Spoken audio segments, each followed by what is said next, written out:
Bismillahirrahmanirrahim.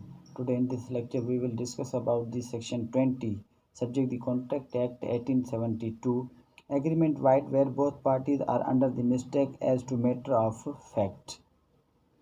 आज section 20 के हवाले से हम ये डिस्कस करेंगे कि when both parties are under the mistake of law, यानी ऐसा कॉन्ट्रैक्ट जो पार्टीज के दरमियान होता है लेकिन वो under the mistake of law होता है.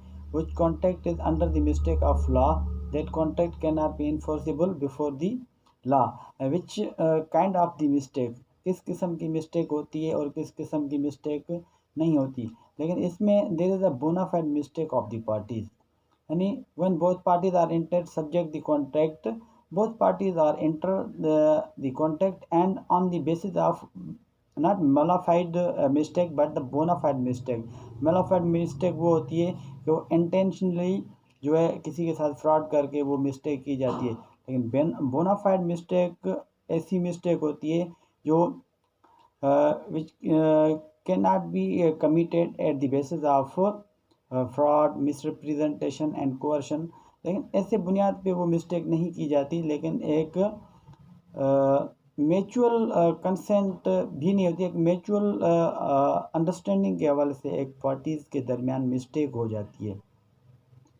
यानी कि जानबूझ के कोई मिस्टेक ना करना. सपोज़ आप कोई भी ऐसी प्लीडिंग्स लिख ले, प्लीडिंग्स ड्राफ्ट कर रहे हैं या लेटर ड्राफ्ट कर रहे हैं, उसमें एक क्लेरिकल मिस्टेक होती है, टेक्निकल मिस्टेक होती है या उसमें ग्रामेटिकली मिस्टेक होती है. That is bona fide mistake, not the mala fide mistake.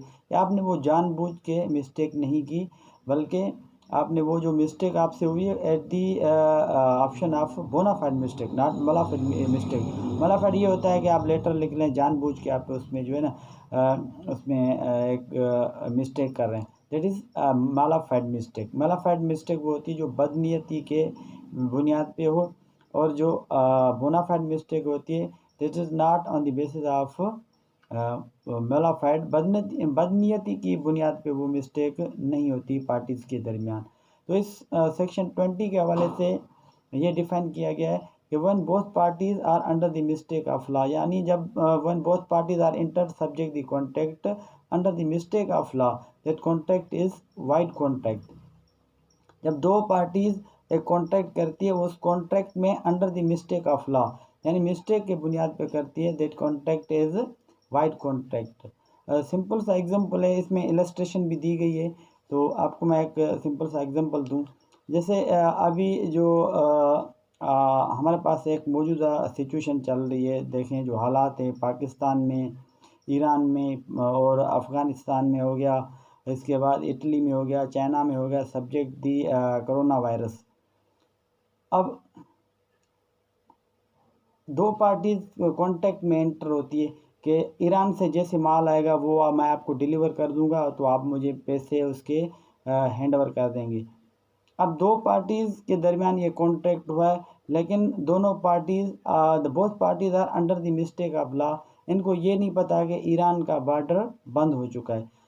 अब इनको पता नहीं, उसके बाद इन्होंने आपस में कॉन्ट्रैक्ट कर लिया कि फ़लानी तारीख को जो है ईरान से माल आएगा वो मैं आपको डिलीवर करूँगा and you will pay the consideration amount. अब कॉन्ट्रैक्ट तो हो गया, लेकिन कॉन्ट्रैक्ट के टाइम पे इससे पहले ये गवर्नमेंट ने जो है has impose the reasonable restriction, यानी एक पाबंदी आयद कर दिए कि ईरान का बॉर्डर फ़लानी डेट से लेकर फ़लानी डेट तक बंद रहेगा. अब ये पार्टी ने आपस में कॉन्ट्रैक्ट कर लिया. अब जब पार्टी ने आपस में कॉन्ट्रैक्ट कर लिया, दैट इज़ वाइड कॉन्ट्रैक्ट. क्यों? That contract is under the mistake of law. Border बंद हो चुका है तो माल डिलीवर नहीं हो सकता. तो माल डिलीवर नहीं हो सकता तो ए will not pay the consideration amount to B and B will not deliver the goods to A. तो अब इन दोनों पार्टीज़ के दरमियान ये contract under the mistake of law हो गया, can not be enforce before the law. एक एग्जांपल इसमें ये, और दूसरी एग्जांपल होती है under the mistake of law. A ने बी को ऑफ़र दी कि I want to sell my horse, और बी ने उस ऑफ़र को एक्सेप्ट किया. अब हॉर्स जो है वो ए के पास नहीं था, हॉर्स सी के पास था।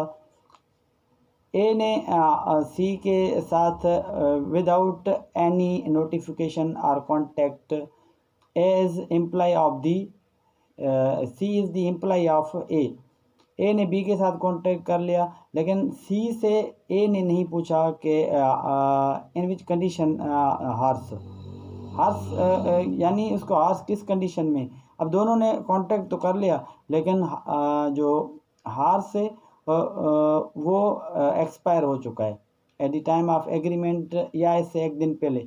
अब हॉर्स एक्सपायर हो चुका है तो the both parties are under the mistake of law, यानी दोनों पार्टी इस बात से अवेयर नहीं है कि हॉर्स जिंदा है कि नहीं है। अब मुर्दा हॉर्स की जब इन्होंने आपस में एग्रीमेंट की, that is a void agreement, यानी ऐसी किस्म का कोई भी कॉन्ट्रैक्ट हो under the mistake of law, यानी both parties are entered subject the contract act 1872, contract के हवाले से एंटर होती है, और at the option of mistake under the mistake of law both parties, यानी दोनों parties under the mistake of law हैं, तो that contract is void contract. और मेलाफाइड के हवाले से भी आपको मैं डिफाइन कर चुका हूँ, और बोनाफाइड के हवाले से डिस्कस कर चुके हैं। तो बोनाफाइड मिस्टेक वो होती है जो बदनीयती के बुनियाद पे नहीं की जाए, और मेलाफाइड मिस्टेक वो होती है जो बदनीयती के बुनियाद पे उस मिस्टेक को किया जाए। जैसे मैं हॉर्स के हवाले से बताया था, तो ये बोनाफाइड है, ए को पता नहीं था, तो ए ने इसके साथ कांटेक्ट कर लिया। ईरान की बॉर्डर के हवाले से मैंने एक एग्जांपल दी, तो दोनों पार्टी जो है ना अवेयर नहीं थी, both parties were not aware subject the situation of border, border will be closed और border is closed from date to from XYZ। तो इस हवाले से जब दोनों पार्टी के दरमियान एक मिस्टेक होती है, लेकिन वो बदनीयती की बुनियाद पे नहीं होती, तो वो कॉन्ट्रैक्ट वाइड कॉन्ट्रैक्ट समझा जाएगा और can not be enforce before the law.